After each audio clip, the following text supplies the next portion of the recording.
Texas, 1873. The sun blazed mercilessly over the drought-stricken plains of Limestone County, baking the earth into a cracked, dusty wasteland. Thomas Walker believed the frontier had taught him one immutable truth: trust nobody but yourself. At 26, he'd already buried more friends than most men twice his age, watched partnerships crumble over gold and cattle, and seen how quickly civilization's veneer peeled away when water ran scarce or winter came early. A man rides alone if he aims to reach old age, Thomas often said, a philosophy that had kept him alive through 4 years of drifting from ranch to ranch across the untamed West. His lean, muscular frame showed the results of endless days in the saddle. Despite the harsh conditions that weathered most cowboys into leathery caricatures by 30, Thomas retained a youthful handsomeness, high cheekbones, clear blue eyes that seemed almost out of place against his sun-darkened skin, and a strong jawline typically covered with just a day's worth of stubble that he scraped off weekly whether needed or not.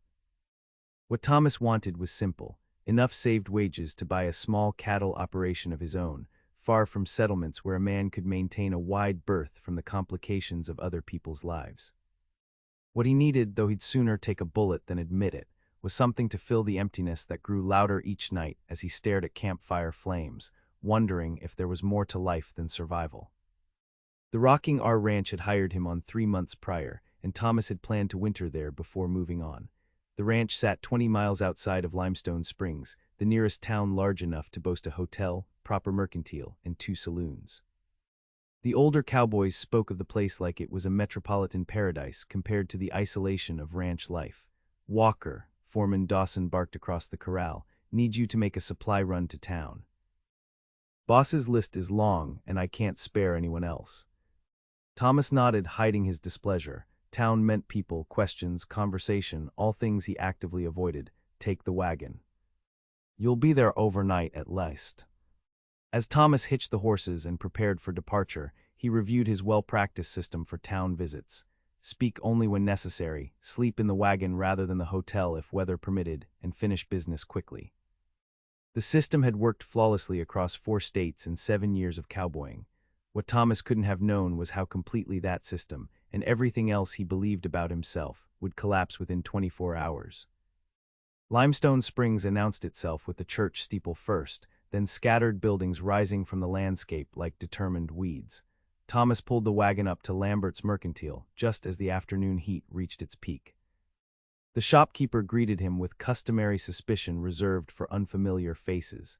"Need these supplies for Rocking R," Thomas said, handing over the list without preamble. "Take some time." "Not all this is in stock," the shopkeeper replied. "Come back tomorrow morning." With unwelcome hours to fill, Thomas led the horses to the livery, paid for overnight boarding, and reluctantly made his way to the Broken Spur Saloon. He needed food, and experience had taught him that small-town hotel dining rooms invited too many neighborly conversations. The saloon was mercifully half-empty this early in the evening. Thomas claimed a corner table, ordered steak and potatoes, and kept his hat pulled low. He'd nearly finished his meal when the piano player arrived and began a surprisingly competent rendition of "Beautiful Dreamer." Then the doors swung open, and she entered. Thomas wouldn't have looked up except for the sudden, respectful quieting of the room. When he did, his fork stopped halfway to his mouth. She couldn't have been more than 22, with honey-blonde hair gathered loosely at her nape, escaping in wisps that framed a face of startling perfection. Her green dress was modest but well-fitted, the color intensifying eyes that reminded Thomas of spring meadows. She moved with quiet confidence, nodding politely to those who greeted her, making her way to a small table near the piano. "Miss Olivera graces us again," the barkeeper announced to no one in particular, but loud enough for Thomas to hear. "Might favor us with a song if we're lucky." Thomas found himself staring and quickly looked down at his plate. He had seen beautiful women before. This shouldn't affect him. Yet something about her composure, the dignity with which she carried herself in a rough frontier saloon, made her seem like she'd walked out of another world entirely. When she sang, any remaining pretense Thomas had about his indifference shattered. Her voice filled the room with "Come Home, Father," a popular ballad that usually struck Thomas as overly sentimental. From her lips it became something else, a story of real longing and hope. The noisy saloon grew still, hardened men looking into their whiskey glasses as if suddenly finding profound meaning there. Thomas meant to leave immediately after her performance. Instead, he found himself ordering coffee, then another, as she sang 3 more songs.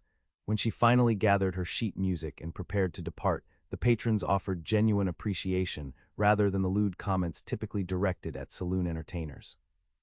As she passed his table, Thomas made the first impulsive decision in years. He stood. "Miss," he said, removing his hat, "your singing was remarkable." She paused, studying him with intelligent eyes. "Thank you, Mr. Walker." "Thomas Walker," he shifted uncomfortably.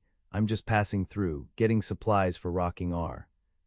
A small smile touched her lips. "Margaret Olivera, most call me Maggie." She tilted her head slightly. "You don't look like you make a habit of complimenting saloon singers, Mr. Walker." "I don't make a habit of saloons, ma'am." Her smile widened. "Then I'm doubly flattered." She nodded toward his table. "Enjoy your evening, Mr. Walker." Thomas watched her leave, hat still in hand, struck by the strange feeling that something important had just happened. He'd ridden through blizzards and faced down rustlers without his pulse quickening, yet a 2-minute conversation with Maggie Olivera had his heart hammering like a greenhorn's first day on the range. "She ain't for the likes of us," said a grizzled cowboy at the next table, misreading Thomas's interest as something baser. "Schoolteacher, lives with her brother's family since their parents died in the fever 2 years back. Sings once a week for extra money, but that girl's bound for something better than Limestone Springs." Thomas nodded acknowledgement without replying, settled his bill, and walked out into the evening air. Sleep would be long coming tonight, and for once, it had nothing to do with the hard ground beneath his bedroll. Morning found Thomas at the mercantile earlier than necessary, pretending to examine tools while waiting for Lambert to gather the ranch supplies. When the bell above the door chimed, he glanced up with practiced casualness that dissolved instantly. Maggie Olivera entered, carrying a basket and wearing a simple blue dress that somehow made her even more striking in daylight. Her hair was more neatly pinned today, but those same rebellious strands framed her face. "Morning, Mr. Lambert," she called cheerfully. "I've brought the eggs Alma requested." "Bless you, Miss Olivera." The missus has been fretting about her baking without them. The shopkeeper took the basket gratefully. As Lambert disappeared into the back room, Maggie noticed Thomas. Recognition flickered in her eyes. "Mr. Walker, still in town, I see."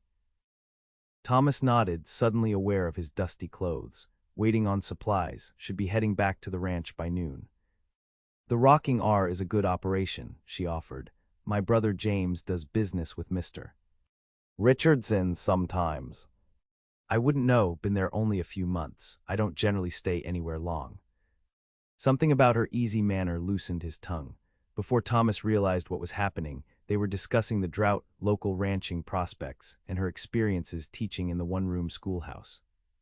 "It must be rewarding," Thomas said, surprising himself with genuine interest. "Teaching, I mean." "It is, though not in ways people expect." She browsed a shelf of fabric as they talked. "The children ask questions no one else dares to, see things adults have trained themselves to overlook. It's refreshing." Their conversation continued until Lambert returned with Thomas's supplies. Only then did Thomas realize nearly an hour had passed. "I should let you get back to your errands," he said reluctantly. "Actually, I'm finished. I was planning to visit the lending library before returning home." She hesitated, then added, "It's just down the street, if you'd care to walk with me." Every instinct built over years of deliberate isolation told Thomas to decline politely and return to the safety of solitude. Instead, he heard himself say, "I'd like that." Their walk to the small library housed in the back of the town's newspaper office became the most remarkable hour of Thomas's recent memory. Maggie spoke of books she loved, asking questions about his travels that made his wandering years sound like adventure rather than aimless drifting. For the first time in longer than he could remember, Thomas found himself laughing.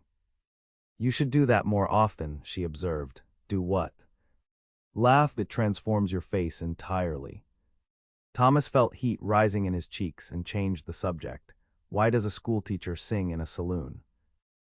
If she was offended by the direct question, she didn't show it. "Practical necessity. Teaching pays poorly, and I'm saving to attend a proper college back east. There's a women's seminary in Massachusetts that offers advanced education courses." "You'd leave Limestone Springs." "Someday." I love teaching here, but I want more knowledge to bring back to my students, or perhaps to teach elsewhere eventually. She selected a book from the library shelf. What about you, Mr. Walker? What are you saving for in your travels? The question hit closer than she could have known. A small ranch, nothing fancy, just something that's mine. A worthy ambition, she said, with such genuine approval that Thomas felt a strange pride he'd never associated with his modest dream. As they left the library, reality reasserted itself. Thomas needed to return to the ranch, and Maggie had afternoon lessons to prepare. At the corner where they would part ways, Thomas removed his hat again. Miss Olivera, I've enjoyed our conversation more than I can properly express. As have I, Mr. Walker. She held the borrowed book against her chest. Perhaps when you're next in town. I'd like that very much. Thomas watched her walk away, her blue skirt swaying slightly with each step, feeling as though he'd awakened from a long sleep. The comfortable numbness that had been his companion for years had been replaced by an inconvenient, insistent sensation he eventually recognized as hope. The ride back to Rocking R gave Thomas too much time with his thoughts. By the time he delivered the supplies, he had convinced himself that his reaction to Maggie Olivera was merely the result of isolation and would fade quickly. He threw himself into work with renewed determination.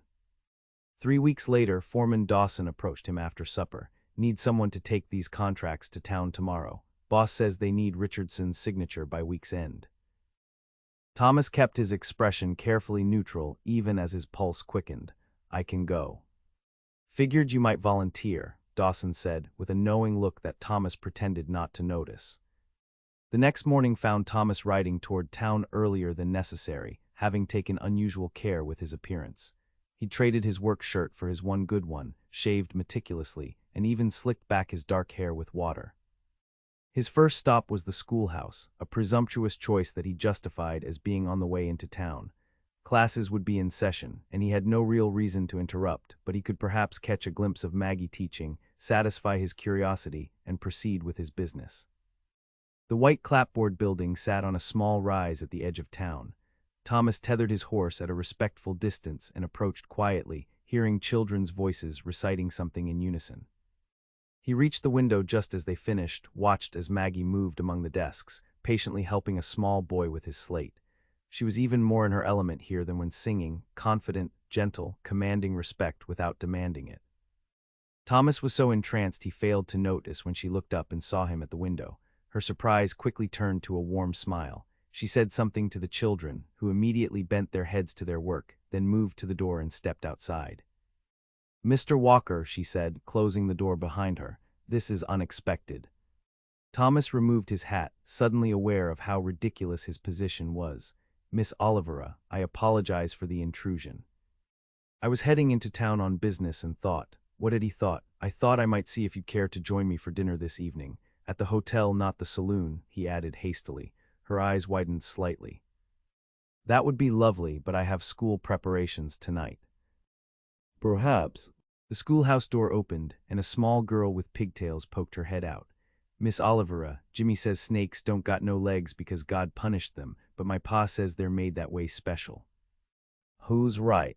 Maggie's lips twitched with suppressed laughter. An excellent theological question, Emily. Tell everyone we'll discuss comparative creation stories after arithmetic. When the door closed again, she turned back to Thomas. As you can see, important matters of serpent locomotion await me. Thomas smiled despite his disappointment, of course. However, she continued, tomorrow is Saturday. I often take lunch in the gazebo at the town square around noon. Her eyes held his. It's quite public, quite proper, and I wouldn't object to company. Tomorrow at noon, Thomas confirmed, feeling like he'd won a prize at a county fair. Now I must return before mutiny erupts over snake origins. She started toward the door, then paused. I'm glad you stopped by, Thomas. It was the first time she'd used his given name, and the sound of it in her voice carried him through the rest of his errands in a pleasant haze. The following day, Thomas arrived at the town square 30 minutes early, watching the gazebo from the shade of a large oak. When Maggie appeared, carrying a small basket and wearing a yellow dress that caught the sunlight, he felt a tightness in his chest that had nothing to do with the heat. Their lunch was simple: bread, cheese, and apples she insisted on sharing, but the conversation flowed as easily as it had in the mercantile. Thomas found himself telling her about his childhood in Missouri, his time working cattle drives, even the loneliness of the trail that he'd never articulated to anyone. "It seems a solitary life," she observed, her head tilted thoughtfully. "It's safer that way," Thomas replied without thinking, then regretted the words as her expression turned questioning. Safer from what? Thomas looked away, watching a hawk circle lazily overhead. Disappointment, I suppose. People leave or betray each other eventually. The frontier makes it inevitable. "Is that what happened to you? Someone betrayed you?" The directness of her question would have offended him coming from anyone else. From her, it felt like genuine concern. "My father trusted his business partner with everything we had," Thomas said slowly, surprised to hear himself speaking of things he'd buried years ago. "When I was 17, the partner disappeared with all our money and livestock. My father never recovered, died 6 months later. The doctor called it pneumonia, but really, he died of a broken heart and betrayal." Maggie's hand covered his briefly. "I'm sorry, Thomas, truly, but not everyone is like your father's partner." "Perhaps not, but the lesson stuck." He attempted a smile. "Enough about my dreary past. Tell me about these college plans of yours." She accepted the change of subject gracefully, describing the women's seminary in Massachusetts and her determination to advance her education despite limited opportunities for women. Thomas listened, captivated by her passion and intelligence, wondering what it might be like to believe in something so completely. As their time together ended, Thomas found himself reluctant to return to the ranch. "When do you sing again?" he asked. "Thursday evenings, usually." She gathered the remains of their lunch, though I wonder if a man who avoids saloons would make an exception. "For your singing." "Without question." Her smile in response was worth any number of broken rules. Over the next month, Thomas manufactured reasons to visit Limestone Springs with suspicious frequency. He attended every Thursday performance, found excuses to visit the mercantile when Maggie might be there, and twice more shared lunch with her in the gazebo. Each encounter left him more convinced that Maggie Olivera represented everything good the frontier had to offer: intelligence, resilience, and a kind of hope he'd forgotten could exist. Yet with each meeting, his unease grew alongside his affection. Getting close to anyone meant vulnerability. Vulnerability meant potential pain. The pattern was as predictable as seasons changing. The breaking point came during his 5th visit to hear her sing. She performed Barbara Allen, a tragic ballad that normally wouldn't have affected him. But watching her, thinking about his growing feelings, Thomas was struck by overwhelming certainty that this happiness was temporary. She would go east to her seminary. He would remain behind with his small dreams of a cattle spread. The distance between their ambitions seemed suddenly insurmountable. After her performance, instead of waiting to speak with her as had become their custom, Thomas left the saloon abruptly. He saddled his horse and rode back to the ranch in darkness, convincing himself that clean separation now would hurt less than inevitable disappointment later. For 2 weeks, he avoided town entirely, throwing himself into the hardest ranch work available. He volunteered for overnight watch, fence repair, anything that would exhaust him enough to sleep without dreaming of honey blonde hair and intelligent green eyes. Then came the cattle sale. Richardson, the ranch owner, needed his best hands to drive 40 head to the railhead at Fort Worth. Thomas volunteered immediately, seeing it as a perfect opportunity to put physical distance between himself and the dangerous pull of Maggie Olivera. The morning of departure, Thomas was checking saddle cinches when he heard a wagon approaching. He looked up to see Lambert's mercantile wagon with Dawson beside the driver. "Last-minute supplies," Dawson explained, jumping down. Thomas continued his preparations until he heard a female voice that stopped him cold. He turned slowly to see Maggie speaking with Lambert as they unloaded provisions. She wore a simple brown dress today, her hair tied back practically, looking somehow both out of place and perfectly at ease among the cowboys. When she spotted Thomas, she excused herself and walked directly toward him, determination in every step. "Miss Olivera," Thomas managed, removing his hat, "this is unexpected." "Is it?" She stopped just short of proper conversational distance. "I thought perhaps you were ill or injured. It seemed the only reasonable explanation for your disappearance after weeks of regular visits." Her directness left him without easy excuses. "I've been occupied with ranch duties." For 2 weeks, without a word, her voice remained level, but he could see hurt beneath her composed exterior. Thomas, if I've misunderstood something between us, you need only say so. But disappearing without explanation is unkind. The accusation stung because it was deserved. You've misunderstood nothing, he said quietly. That's the problem. I don't follow. Thomas glanced around, aware they were attracting curious looks from the other cowboys. This isn't the place. Then where is and when? Her composure cracked slightly. You're leaving for Fort Worth now, which means at least another 2 weeks of absence. If there's something to say, I'd prefer to hear it before you vanish again. Thomas hesitated, then nodded toward a cottonwood tree beyond the corral. 5 minutes. Once relatively private, Thomas struggled to articulate thoughts he'd been avoiding himself. Maggie, you're extraordinary, more than I deserve or could hope for. That's not for you to decide, she interrupted. Please let me finish. Thomas took a breath. You're bound for greater things, education, perhaps a teaching position at a prestigious school. I'm a drifting cowboy with modest ambitions at best. The gap between us would only grow with time. So you've decided my future as well as your own. There was an edge to her voice now. That's remarkably presumptuous. I'm being realistic, Thomas countered. Your dream is back east, mine is here. Eventually, that reality would force a painful choice. Or a compromise. Have you considered that possibility at all? When he didn't immediately answer, she continued, I had thought, perhaps mistakenly, that we were becoming friends. Friends discuss problems rather than avoiding them. We're becoming more than friends, Thomas said with unexpected honesty. That's what frightens me. The admission hung between them, too significant to ignore, too fragile to examine closely. I see, she said finally, and your solution is to run before anything meaningful develops. My solution is to spare us both inevitable disappointment. Maggie studied him, her expression softening. Thomas, I can't promise what the future holds. Nobody can. But I do know that refusing happiness today because of feared pain tomorrow is its own kind of tragedy. Before he could respond, Dawson called from the corral. Walker.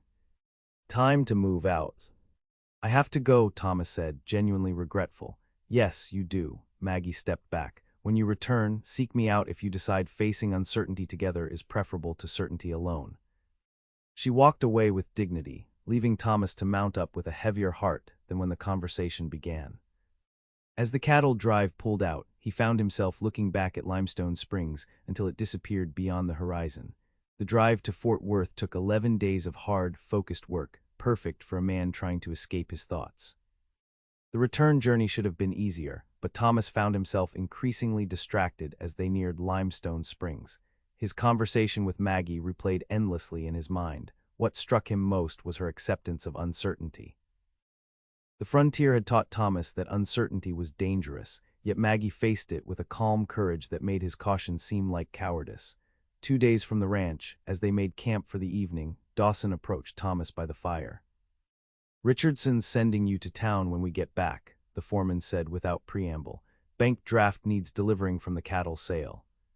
Thomas looked up sharply. Any particular reason? It's me.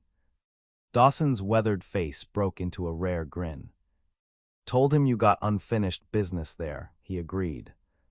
I don't recall discussing my personal affairs with you, Thomas said stiffly. Didn't need to, got eyes, don't I? Besides, Dawson poked the fire with a stick. Watching you moon over that schoolteacher was getting painful. Either fix it or move on, but this half-state you're in makes you careless. Nearly let that roan mare kick you yesterday, 'cause your mind was elsewhere. Thomas couldn't deny the accusation. It's complicated. Always is with the good ones. Dawson stood, groaning as his knees cracked. Word of advice from a man who's been riding longer than you've been breathing. The frontier's gonna throw enough hardship your way without you creating more for yourself. If you found someone worth thinking about during cattle drives, don't waste it. The old cowboy walked away, leaving Thomas with another voice advocating for possibility over certainty. When they reached the ranch 2 days later, Thomas took minimal time to clean up before heading to town with the bank draft. His heart hammered as he approached the schoolhouse, only to find classes dismissed for the day. A helpful parent directed him to the Olivera family home on the east side of town. The modest but well-maintained house sat back from the road, surrounded by a white picket fence and vegetable garden. Thomas tied his horse at the gate, straightened his vest, and approached the front door with more nervousness than he'd felt facing armed rustlers. His knock was answered by a woman in her 30s who studied him with obvious curiosity. "Ma'am," Thomas removed his hat, "I'm looking for Miss Olivera Maggie. I'm Thomas Walker from the Rocking R." Recognition dawned in her eyes. "Mr. Walker, I'm Sarah Olivera, James's wife. Maggie's mentioned you." There was something in her tone Thomas couldn't quite identify. "She's not here at present. She often walks by Miller's Creek in the evenings, about a half-mile north. Follow the path behind the church." Thomas thanked her and remounted, trying to interpret Mrs. Olivera's expression. There had been recognition, certainly, but also something like concern or warning. Miller's Creek wound through a small wooded area where cottonwoods and willows created welcome shade. Thomas followed the path until it opened to a grassy bank where the creek widened into a placid pool. There he saw Maggie sitting on a fallen log, reading. She looked up at the sound of his approach, surprise and something more complex crossing her features. "Thomas, you're back." "Yesterday," he confirmed, dismounting and approaching cautiously, as if she might startle and disappear. "I needed to see you." She marked her place in her book and set it aside. "I'm glad." "I feared perhaps," she stopped herself. "Well, it doesn't matter what I feared, you're here now." Thomas sat beside her on the log, leaving proper distance between them. "I've been thinking about our conversation before I left. About uncertainty and choices. And I believe I've been a fool." Thomas looked at the creek rather than her face, finding courage in the flowing water. "The truth is, Maggie, I've spent years protecting myself from disappointment by expecting it, preparing for it. It seemed safer." "Safer isn't always better," she said softly. "No, it isn't." He turned to face her now. "You were right. Refusing happiness today for fear of tomorrow is its own tragedy, when I'm tired of living." Hope flickered in her eyes. "What are you saying, Thomas?" "I'm saying I'd like to court you properly, if you'll allow it. I don't know what the future holds, your seminary, my ranch dreams, but I do know I'm happier in your company than anywhere else I've been." Her smile was like sunrise. "I would like that very much." They talked until twilight descended, making tentative plans, Sunday dinners with her family, proper escorted outings, letters when distance separated them. As darkness approached, Thomas knew he should escort her home, yet he lingered, reluctant to end this perfect moment. "I should return you to your brother's house before they send a search party," he said finally. Maggie stood, gathering her book. "James and Sarah are used to my evening walks, but yes, propriety must be observed." As they walked the path back to town, Thomas felt lighter than he had in years. The weight of protective isolation lifted with each step beside this remarkable woman who had somehow broken through his defenses. Their courtship progressed with 19th-century propriety but surprising speed. Thomas called at the Olivera home regularly, endured James's protective scrutiny, and eventually earned approval to escort Maggie to church socials and town gatherings. He limited his time at the Rocking R, instead taking occasional work closer to Limestone Springs that allowed for more frequent visits. 3 months after their creekside reconciliation, Thomas secured a small claim of land 10 miles from town, the beginnings of the ranch he'd long dreamed of building. With characteristic determination, he constructed a modest cabin and corral, purchasing a small herd with his savings. "It's not much," he told Maggie as they stood on a hilltop overlooking his new property, her brother acting as chaperone at a discreet distance. "But it's a start." "It's wonderful," she said, her eyes shining with genuine admiration. "You've accomplished so much already." "There's still your seminary to consider," Thomas reminded her. "I wouldn't ask you to abandon that dream." Maggie took his hand, an intimacy they rarely risked even under supervision. Dreams can change shape without being abandoned. "Perhaps there's a compromise, a year of study, then return, or courses by correspondence. The point is, we'll face those decisions together when the time comes." Together, the word no longer frightened Thomas as it once had. 2 weeks later, disaster struck. A flash flood washed away half of Thomas's newly constructed corral and nearly drowned 3 of his small herd. The financial setback was significant but manageable. What truly shook him was the note delivered by a ranch hand passing through. Maggie had fallen ill with a high fever. Thomas rode to town immediately, arriving at the Olivera home to find James on the porch, his expression grim. "Doctor's with her now," he said without preamble. The fever started 2 days ago. Sarah's been up with her through the nights. How serious? Thomas asked, his throat tight. James hesitated. Dr. Farnsworth is concerned. Several children from her school have the same illness. One of the younger ones, he didn't finish. Thomas sat heavily on the porch steps, the old familiar dread of loss rising like floodwater. This was exactly why attachment was dangerous. It gave fate a target, created vulnerability where there had been none. Can I see her? When the doctor finishes, she's been asking for you. The waiting stretched interminably until Dr. Farnsworth emerged, looking exhausted. The fever's holding steady, not rising, which is good, but not breaking either. The next 24 hours will tell. He gave instructions to Sarah about cool compresses and liquid nutrition before departing for his next patient.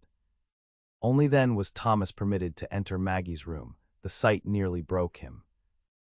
She lay small and pale against the pillows, her honey-blonde hair darkened with sweat, her normally vibrant presence diminished to shallow breathing.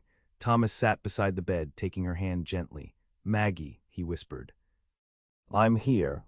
Her eyes fluttered open, focusing slowly. "Thomas, your corral." Of course she would worry about his problems even now. Is being repaired. Don't concern yourself with that.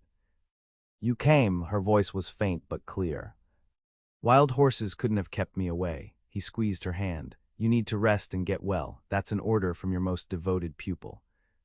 A ghost of her usual smile touched her lips before her eyes closed again. Thomas sat with her until Sarah insisted he get some rest himself, promising to send word of any change. Thomas couldn't face returning to his distant claim. Instead, he rented a room above the mercantile, establishing a vigil in town. For 3 days he split his time between helping James with household tasks and sitting beside Maggie's bed, talking softly about his plans for the ranch, reading to her from her favorite books, anything to maintain connection. On the 4th night, Thomas had fallen asleep in the chair beside her bed when a sound woke him.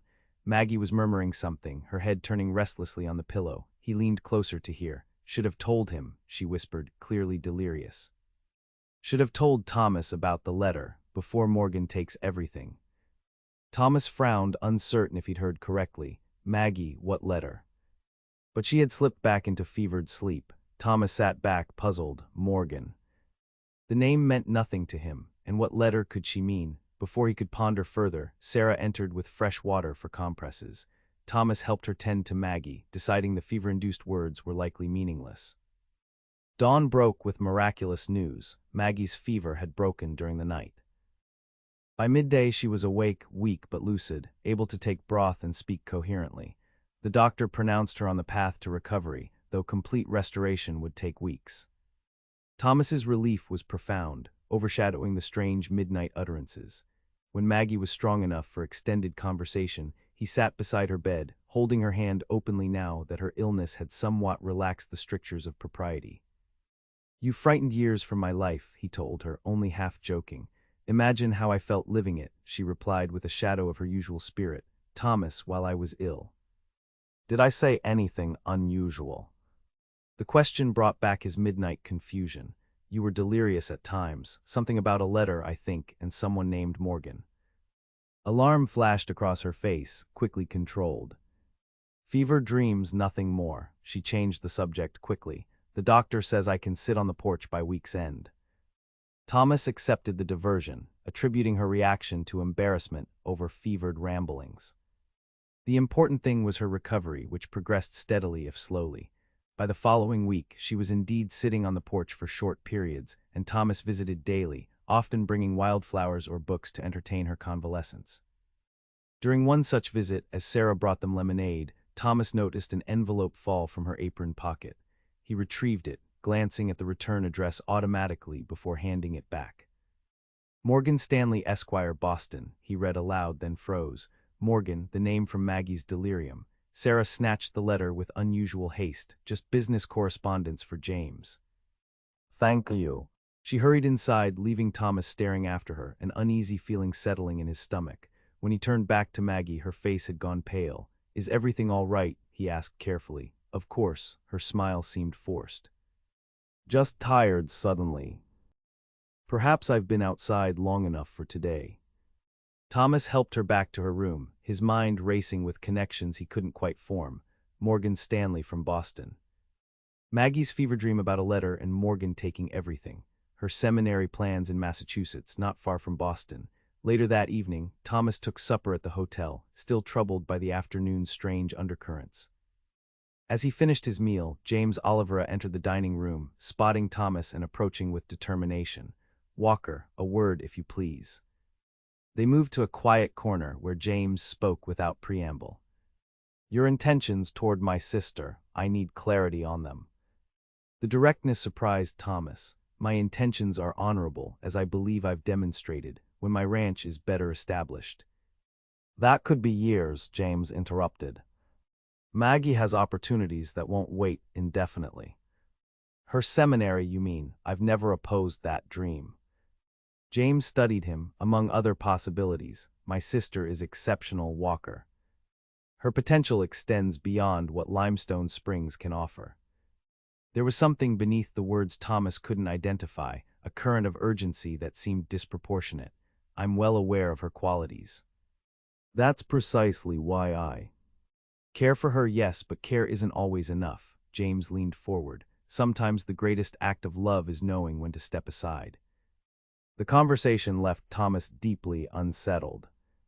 Combined with the mysterious letter and Maggie's strange reaction, he felt as though he was missing crucial information.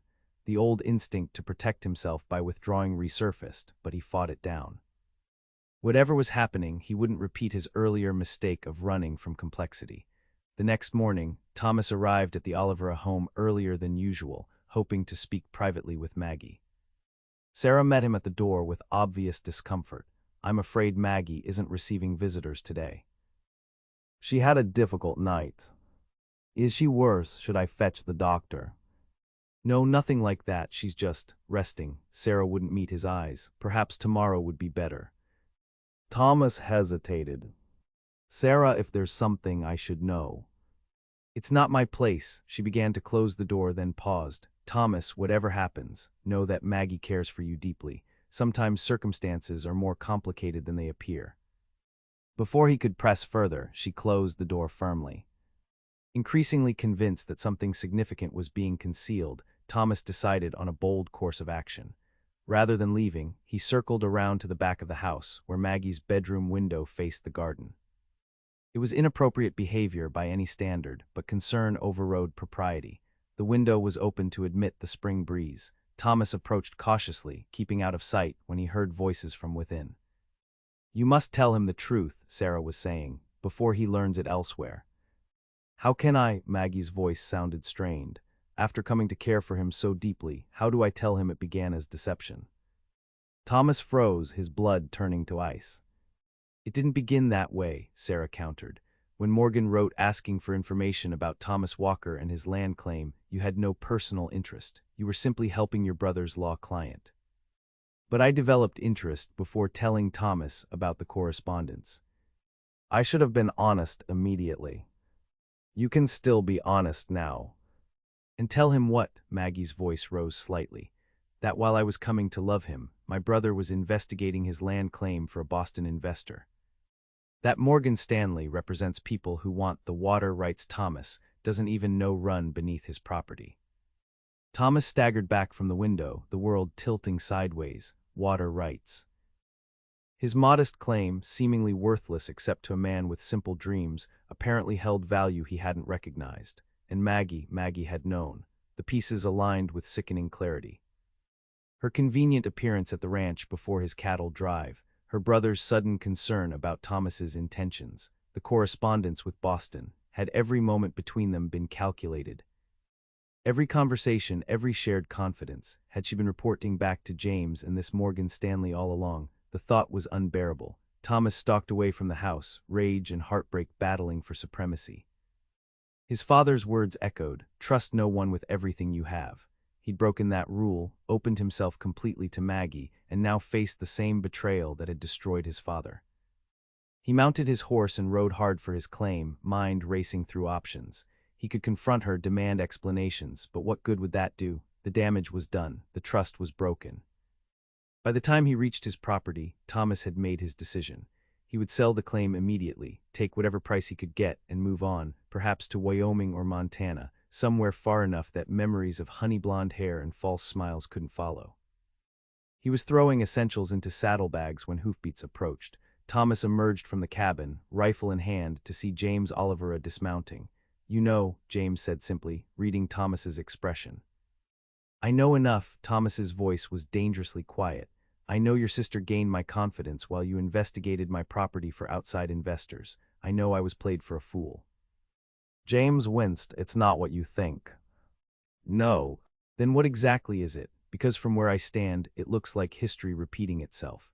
My father trusted his partner with everything and lost it all. I trusted Maggie with my heart and nearly lost my land too." "You have it backward," James insisted. "Morgan Stanley approached me months ago, representing Eastern investors interested in Texas water rights. They identified several properties, including what became your claim, as potentially valuable. They asked me to gather information on owners, potential sale prices, legal complications." "And Maggie helped you?" "Initially, yes, in a clerical capacity only, but when she realized you were involved, she recused herself entirely. She's had no part in my business with Stanley for months." Thomas wanted to believe him but couldn't risk it. Convenient explanation. "It's the truth, and there's more you should know." James reached into his coat, withdrawing an envelope. "This arrived yesterday. Stanley's clients have withdrawn interest in your property. The drought has lasted longer than their investment timeline allows." Thomas took the letter reluctantly, scanning its contents. It appeared legitimate, a formal withdrawal of purchase interest due to extended meteorological conditions affecting expected return timelines. So I'm supposed to believe this was all coincidence. Maggie taking interest in me, just as your client targeted my land. "Not coincidence," James admitted, "but not what you fear either. Maggie knew of you before you met. Your name had appeared in my correspondence. But her interest was genuine from your first conversation. She struggled with how to tell you about the prior connection without making you suspect exactly what you're now thinking." Thomas wanted to reject the explanation outright, but doubt crept in. The letter did appear authentic, and if Eastern investors had truly withdrawn interest, what would be gained by continuing any deception? "If what you say is true, why didn't she tell me when I overheard her yesterday?" "Because she was ashamed." James's directness carried conviction. "Not of any wrongdoing, but of having failed to be completely transparent from the beginning. She feared exactly this reaction, that you would see betrayal where there was only unfortunate timing and subsequent omission." Thomas paced the small porch, struggling with competing interpretations. The protective instinct screamed to reject everything, pack up, and leave. The newer, more vulnerable part of him that Maggie had awakened urged caution, demanded he at least hear her explanation directly. "I need to think," he said finally, "alone." James nodded, remounting his horse. "She loves you, Thomas, that much I can promise isn't deception." He hesitated, then added, "She's at Miller's Creek. Said if you wanted truth directly from her, that's where she'd wait until sunset." After James departed, Thomas sat on his porch steps for a long time, turning possibilities over in his mind. The Eastern investor's letter seemed genuine. If they had withdrawn interest, there was no remaining motive for deception. And yet, the sun was approaching the horizon when Thomas made his decision. He saddled his horse and rode toward Miller's Creek, still uncertain what he would say or do upon arrival. He found Maggie sitting on the same fallen log where they had reconciled months earlier. She wore a simple blue dress, her hair loose around her shoulders, looking simultaneously vulnerable and determined. When she saw him approach, she stood but didn't move toward him. Thomas dismounted, securing his horse before approaching. He stopped several feet away, maintaining distance that felt suddenly necessary. "James came to see me," he began. "I know. He told me what you overheard." Her voice was steady despite the emotion in her eyes. "Thomas, I need to explain." "Let me speak first." He needed to maintain control of this conversation. "I've spent my adult life avoiding attachment because I saw what betrayal did to my father. When I met you, I broke that rule for the first time. I let myself believe in something I'd considered impossible." "It wasn't impossible," she said softly. "It was real." "Was it? Because from where I stand, it seems I nearly repeated my father's mistake. The only difference is I discovered the truth before losing everything." Pain flashed across her face. Is that what you believe, that I targeted you for your land? What am I supposed to believe? You admitted to Sarah that you concealed information about Morgan Stanley and my property. Yes, I concealed information. After I realized I was developing feelings for you, she took a step closer. Thomas, when we first met, I knew your name from James's correspondence. I knew Stanley's clients were interested in land that later became your claim. That's all. I had no assignment to approach you or gain your confidence. But you never mentioned this connection. No, I didn't. That was my mistake, one I've agonized over increasingly as we grew closer. She clasped her hands tightly. At first, it seemed irrelevant. Then, as we became more than acquaintances, I feared exactly this reaction. The longer I waited, the harder it became to find the right moment. Her explanation aligned with James's, but Thomas remained wary. Convenient that Stanley's clients lost interest just as I discovered the connection. Their withdrawal has nothing to do with us. Read the letter. The drought has lasted longer than their investment timeline. They're businessmen looking for quick returns, not farmers or ranchers who understand land as something more than numbers on ledgers. Thomas had already verified the letter's authenticity as best he could. The timing was suspicious, but the explanation plausible. Even if that's true, he said, you kept this from me deliberately. How can I trust anything between us knowing it began with omission? It began with a song in a saloon and a cowboy who rarely offers compliments, she countered. Everything that followed was genuine, Thomas. Every conversation, every shared dream, every moment by this creek, all real. She closed the distance between them, stopping just short of touching. I made a mistake in not telling you sooner about knowing your name beforehand. I accept that, but I've never lied about my feelings for you, not once. Thomas wanted to believe her, desperately wanted the simplicity of trust, but the old fears ran deep. I don't know if I can separate what's real from what might be calculation, he admitted. Then let me help you. Maggie reached for his hand, her touch feather-light. Ask me anything about my feelings, about what I knew and when. I'll answer with complete honesty, whatever the consequence. Thomas looked at their almost joined hands. Did you discuss me with your brother or Morgan Stanley after we began courting? No. I recused myself entirely from James's correspondence once I realized my feelings for you were genuine. I told him it would be inappropriate given our developing relationship. When exactly was that? After our first lunch in the gazebo. When you told me about your father, her eyes held his steadily. That was when I knew this was becoming something significant. The answer felt truthful. It aligned with his own memory of that day, when something had shifted between them. What did you know about my land claim before I purchased it? Only that it was one of several properties Stanley's clients had identified as potentially valuable for water rights. I didn't know the specific reason for their interest until later, when James mentioned it in passing. Thomas searched her face for signs of deception and found none. Either she was telling the truth or was remarkably skilled at falsehood. Everything he had learned about her character over months of courtship suggested the former. One last question, he said, his voice softening slightly. If I hadn't overheard you yesterday, would you ever have told me the truth? Maggie didn't hesitate. Yes, I had already decided to tell you once I was fully recovered. I couldn't enter a deeper commitment with this between us. Thomas felt the last of his resistance crumbling. Her answers aligned with everything he knew of her, her integrity, her directness, her courage. The alternative explanation required believing she was a completely different person than the woman he had come to know. I want to believe you, he said quietly. I need to believe you.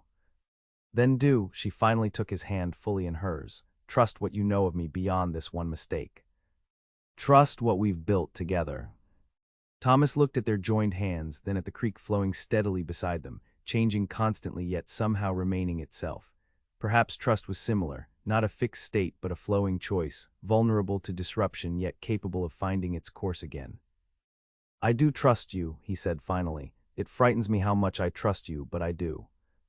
The relief in her eyes was unmistakable. I'm sorry I didn't tell you sooner. I promise there will be no more omissions between us, ever. Thomas drew her closer, propriety forgotten in the intimacy of reconciliation.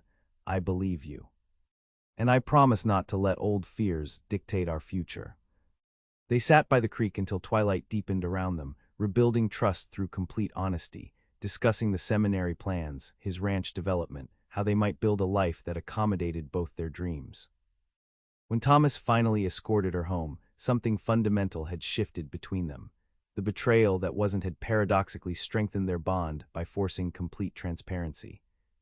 2 weeks later, Thomas knelt beside the creek where they had twice found their way back to each other. Maggie's eyes widened as he produced a simple gold ring. Margaret Olivera, I've spent years believing the frontier was no place for lasting connection. You've proven me wrong in every possible way. His voice was steady despite his pounding heart. I love you. Will you marry me?